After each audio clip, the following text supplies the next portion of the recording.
Você acha que conhece o Buck? Como ele realmente foi criado? Sabe o puto impacto que ele teve no Capitão América e na Marvel? Por que chamam ele de Soldado Invernal? Parece uma pergunta boba, mas eu duvido que você sabe a resposta. E tem mais, hein? O que o criador do Buck falou sobre ele em live action? Fica no vídeo que a gente vai responder todas essas perguntas agora. Bora!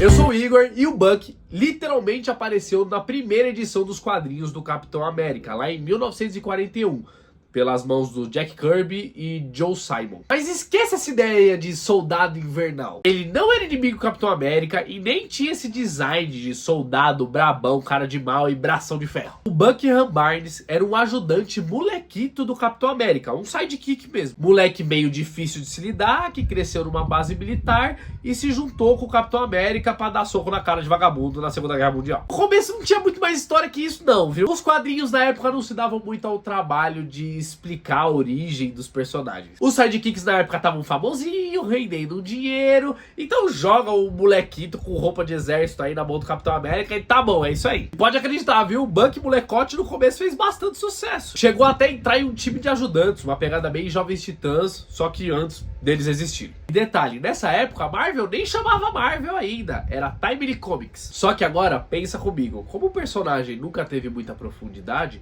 a modinha dos sidekicks foi passando e o Buck também foi desaparecendo das histórias. Até que um dia, meio que do nada, ele foi gravemente ferido e sumiu depois de uns 7 anos da sua primeira aparição nas HQs. Para piorar ainda mais essa situação, em 1950, a população e os órgãos americanos começaram a falar que as HQs influenciavam mal os seus jovens. Aquela história, né? O moleque lê HQ, fica um delinquente, maloqueiro, endemoniado, maconheiro. A gente zoou os políticos que fazem isso hoje, mas na época foi muito sério. Criaram a CCAA, que era um órgão que regulava os quadrinhos, e as histórias do Capitão América ficaram sem ser escritas até 1960. Steve só voltou pra liderar uma equipe que a gente conhece bem hoje, os Vingadores. E o Buck nessa história toda? O Buck tava morto nos quadrinhos. E continuou assim por 40 anos na vida real do nosso mundo. Ele só aparecia esporadicamente em flashbacks do Capitão América pra dar aquela incentivada, aquela força de vontade no final de alguma briga que ele tava tendo. Resumindo, o Buck era só um trauma do Capitão América. Do mesmo jeito que você vira um trauma meu se você não clicar no like. Sério, mano, eu vou ficar triste. Me ajuda aí. Um like e uma inscrição já muda completamente o jogo pra mim. Sempre me ajuda a trazer mais vídeos. E sério, só um clique. Agradeço desde já. Vamos continuar. Vocês perceberam que até agora eu não falei nada de lavagem cerebral, braço de ferro, uns assassinatos muito louco, Hydra, tudo que faz o Buck ser o Buck que a gente conhece hoje. O que acontece? O personagem Buck já existia, mas foi um cara que chama Ed Brubaker que trouxe ele de volta com tudo. E mais do que isso, ele aprofundou o Buck e criou o Soldado Invernal. O Ed nasceu em 1966 e cresceu em uma base militar, igualzinho o Buck. O pai dele era um ex-oficial da Marinha dos Estados Unidos. Já nessa idade, ele gostava muito de escrever, era viciado em quadrinhos, fã da Marvel, especialmente quando a gente falava das histórias do Capitão América com o Buck. O Buck, não que a gente conhece hoje, o molequito sidekick do Capitão América. Abre aspas pra fala do Ed. Eu era um pirralho da Marinha e ele um pirralho do Exército. Uma das maiores diversões do Ed Brubaker na Guaia de Guantánamo era ler HQs do Capitão América. E ele lembra até hoje que teve um choque quando viu o Buck pequenininho morrendo em 3 quadrinhos, tudo mal feito e jogado lá. Imagina como que foi pro cara. Ele se identificava com o personagem, era o favorito dele. A Marvel simplesmente mata ele do nada. Pulando pro ano 2000, o Ed já tava bem famoso por escrever histórias criminais e a Marvel tava passando por uma reestruturação, tentando renovar as HQs, trazer gente nova, ideias novas. E eles chamaram o Ed com uma missão de relançar o Capitão América com uma pegada mais séria. Óbvio que a ideia de trazer o Buck de volta já tinha sido cogitada, mas ninguém levou a sério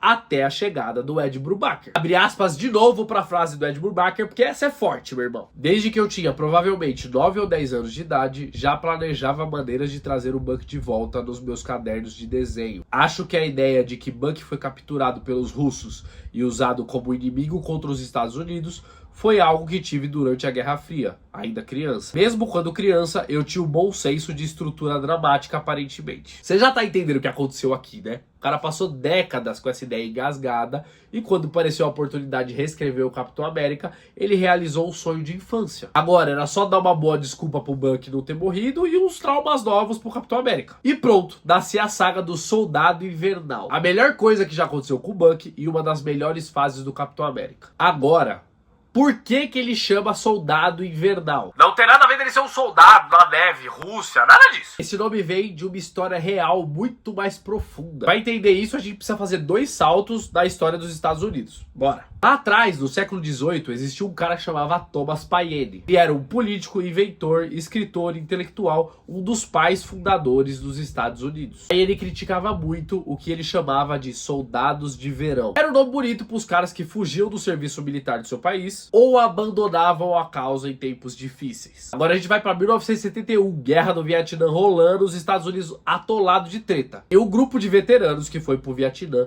tava pistola e denunciando as próprias atrocidades que o governo dos Estados Unidos fazia. Esses caras organizaram um evento que chamava a Investigação do Soldado Invernal. O nome foi uma provocação direta à carta do Paine, só que invertida. Os Estados Unidos não estavam criando soldados de verão que abandonam o país, e sim soldados de inverno, aqueles que enfrentam o frio, o caos, a morte, ficam violentos e depois são jogados fora pelo Estado. Um dos discursos desse evento é muito simbólico, de um moleque puto, abre aspas. O país ainda não sabe, mas criou um monstro.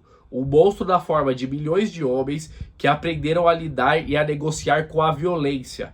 Homens que voltaram com um sentimento de raiva e de traição que ninguém ainda percebeu. O Ed Brubaker cresceu nesse contexto. Ele viu tudo acontecer e colocou no Bucky um homem bom, ferido e resgatado por inimigos e transformado em um monstro violento por causa da guerra. O Soldado Invernal. Mereço muito like depois dessa. Pelo amor de Deus, velho. A verdade é que o Bucky, a construção desse personagem, ele é muito importante pra Marvel toda. O quadrinho que revelou que o Soldado Invernal, com aquele bração de ferro, cara de ruim, todo tunado, era o Bucky, foi um sucesso absurdo. E deu tanto que precisaram fazer uma segunda leva. E as edições seguintes continuaram voando, dando dinheiro pra caramba. Não foi só um sucesso em vendas, foi uma revolução da Marvel toda. Porque até ali, o Bucky era só o Robin da Segunda Guerra Mundial. Mas quando ele voltou como Soldado Invernal, tudo mudou. O Capitão teve que encarar novos traumas, dilemas pesados, conflitos políticos, espionagem, estresse pós-traumático de veteranos de guerra. Antes o Steve era basicamente o cara com roupa colorida que dava soco na cara do bigodinho. Agora ele tava com um tema bem mais atual. Ele tava enfrentando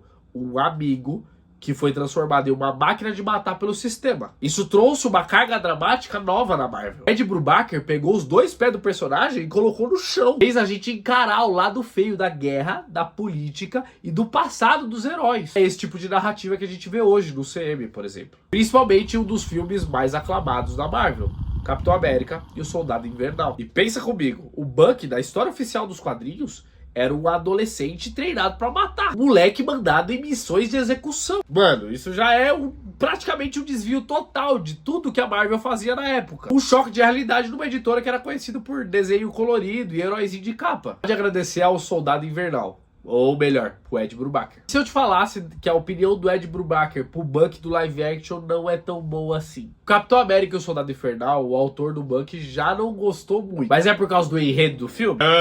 Da adaptação do personagem? O Ed Brubaker tem 2 grandes reclamações. A primeira é sobre a história em si. Ele sempre imaginou o Bucky como alguém dominado pelo trauma e movido pela vingança, não por redenção. No cinema, o Bucky virou rapidão o aliado do Capitão América, e isso pra ele quebra um pouco a narrativa. Mas o Ed não tem problema nenhum com o ator do Bucky. Muito pelo contrário, abre aspas pra falar dele. Estou muito feliz por Sebastian Stan, que eu acho que é um cara ótimo para o Bucky. Um soldado invernal perfeito. E estou feliz em vê-lo finalmente conseguindo mais tempo na tela. A segunda reclamação é mais pessoal e mais pesada. O Brubaker se sentiu deixado de lado pela Marvel. Não só no sentido artístico, filosófico da coisa, do dinheiro. Enquanto os filmes batiam milhões, ele ficava recebendo mensagem de fã e nada de din-din no bolso. Abre aspas de novo pro criador. Tem uma ótima vida como escritor, e muito disso se deve ao fato do Capitão América e o Soldado Invernal trazer tantos leitores para os meus outros trabalhos.